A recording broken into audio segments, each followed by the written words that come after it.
কুড়িগ্রামের ফুলবাড়িতে ছাত্রীর সঙ্গে প্রেম ও বিয়ের পরিকল্পনা করার দায়ে এক ইংরেজি প্রভাষককে সাময়িকভাবে বরখাস্ত করেছেন কলেজ কর্তৃপক্ষ। সেই সঙ্গে এই ঘটনায় সহযোগিতাকারী কলেজের পিয়নকেও সাময়িক বরখাস্ত করা হয়েছে। ঘটনাটি বর্তমানে উপজেলায় টক অব দ্য টাউনে পরিণত হয়েছে। এ নিয়ে কলেজের অন্য শিক্ষার্থীদের অভিভাবকদের মনে আশঙ্কা বিরাজ করছে। জানা গেছে, ফুলবাড়ি উপজেলার প্রাণকেন্দ্রে অবস্থিত ফুলবাড়ি ডিগ্রি কলেজের ইংরেজি প্রভাষক খায়রুল বাশারের সাথে ওই কলেজের 2024 সালের এইচএসসি পরীক্ষার্থী মানবিক বিভাগের এক ছাত্রীর প্রাইভেট পড়ার সুবাদে প্রেমের সম্পর্ক গড়ে ওঠে। প্রেমের সম্পর্ককে পূর্ণরূপ দিতে বিয়ে করতে রাজি হন।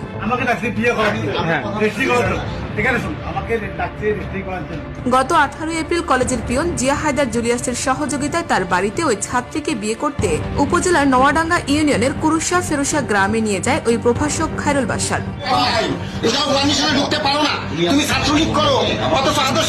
কাজে সে বিয়ে পড়াবে ঠিক ওই মুহূর্তে ওই কলেজ ছাত্রীর পরিবারের লোকজন জানতে পেরে ছাত্রীকে উদ্ধার করে। পরে বিষয়টি জানাজানি হলে এলাকায় আলোড়নের সৃষ্টি হয়। নাম প্রকাশে অনিচ্ছুক ছাত্রীর অভিভাবক জানান, ঘটনার 2 দিন পর ওই প্রভাষক ও পিয়নের বিরুদ্ধে ব্যবস্থা নেওয়ার জন্য কলেজের সভাপতি ও অধ্যক্ষের বরাবর একটি লিখিত অভিযোগ দায়ের করি। তারই পরিপ্রেক্ষিতে একটি মিটিং এর মাধ্যমে দুজনকে সাময়িকভাবে বরখাস্ত করে তাদের বিরুদ্ধে তদন্ত কমিটি গঠন করা হয়েছে।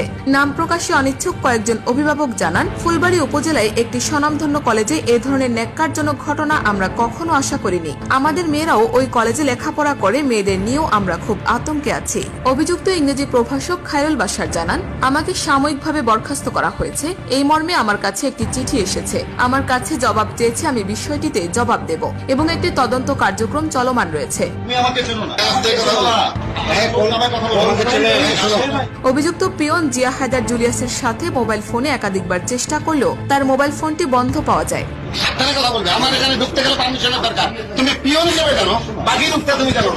ফুলবাড়ি ডিগ্রি কলেজের অধ্যক্ষ আমিনুল ইসলাম রিজু জানান, অভিভাবকের অভিযোগের পরিপ্রেক্ষিতে অভিযুক্ত ওই দুজনকে সাময়িক বরখাস্ত করা হয়েছে এবং তাদের বিরুদ্ধে তদন্ত চলমান রয়েছে। কলেজের গভর্নিং বডির সভাপতি আজিজার রহমান মাস্টার জানান, জাতীয় বিশ্ববিদ্যালয়ের সাথে কথা বলে আমরা তাদেরকে সাময়িকভাবে বরখাস্ত করেছি।